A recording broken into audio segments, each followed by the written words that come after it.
Betting app promotion కేసులో భాగంగా ED విచారణకు హాజరయ్యారు సినీ నటి మంచు లక్ష్మి. ఈ కేసులో సినీ నటులు సోషల్ మీడియా ఇన్ఫ్లుయెన్సర్లను విచారిస్తోంది ఈడీ. మనీ లాండరింగ్ అంశాలపై కూపీ లాగుతున్నారు. ఈ కేసులో ఇప్పటికే ప్రకాష్ రాజ్, విజయ్ దేవరకొండ, రానాను విచారించింది ఈడీ. బెట్టింగ్ యాప్ ప్రమోషన్ కేసులో భాగంగా ఈడీ విచారణకు హాజరయ్యారు సినీ నటి మంచు లక్ష్మి. ఈ కేసులో సినీ నటులు సోషల్ మీడియా ఇన్ఫ్లుయెన్సర్లను విచారిస్తోంది ఈడీ. మనీ లాండరింగ్ అంశాలపై కూపీ లాగుతున్నారు. ఈ కేసులో ఇప్పటికే ప్రకాష్ రాజ్, విజయ్ దేవరకొండ, రానాను విచారించింది ఈడీ. ఇదే అంశానికి సంబంధించి పూర్తి అప్డేట్స్ అందించడానికి ఈడీ ఆఫీస్ నుంచి మా ప్రతినిధి అమర్ లైవ్ లో జాయిన్ అవుతున్నారు. అమర్, చెప్పండి, బెట్టింగ్ యాప్ ప్రమోషన్ కేసులో భాగంగా సినీ నటి మంచు లక్ష్మి ఈడీ విచారణకు హాజరైనట్లుగా చూస్తూ ఉన్నాం. దీనికి సంబంధించి పూర్తి అప్డేట్స్ ఏంటి?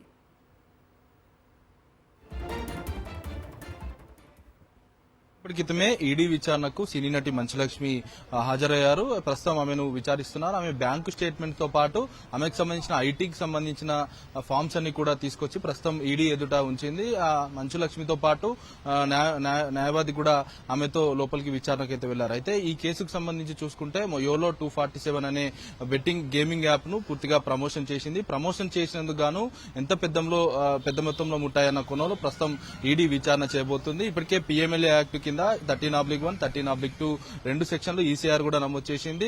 తెలంగాణ పోలీసులు నమోదు చేసిన కేసు ఆధారంగానే ఈసీఆర్ నమోదు చేసి ఈడీ ప్రస్తుతం విచారణను మొదలుపెట్టింది. ముఖ్యంగా మనీ లాండరింగ్ అంశాలపైనే ప్రస్తుతం ఈడీ విచారణ కొనసాగుతుంది. ఇప్పటికే గతంలో సినీ నటులైనటువంటి ప్రకాష్ రాజ్, రానా దగ్గుపాటితో పాటు విజయ్ దేవరకొండ ముగ్గురు విచారణ కూడా పూర్తయింది. ప్రకాష్ రాజ్ ను 6 గంటల పాటు విచారించారు. మిగతా ఇద్దరు సినీ నటులను కూడా 4 గంటల పాటు కూడా విచారించిన పరిస్థితులు అయితే ఉన్నాయి. ముఖ్యంగా బ్యాంకు లావాదేవీలతో పాటు ఐటీలో సంబంధించిన హెచ్చుతగ్గుల ఆధారంగా వాటన్నింటిని కూడా గుర్తించడం, వచ్చినటువంటి బెట్టింగ్ యాప్ ప్రమోషన్ చేయడం వల్ల ఎన్ని డబ్బులు వచ్చాయన్న కోణంలో ప్రస్తుతం మనీ లాండరింగ్ అంశాలపైనే ఈడీ దృష్టి సారించిన నేపథ్యంలో వాటన్నిటిపైనే ప్రస్తుతం ఈడీ అధికారులు విచారణ పర్వానైతే కొనసాగిస్తున్నారు.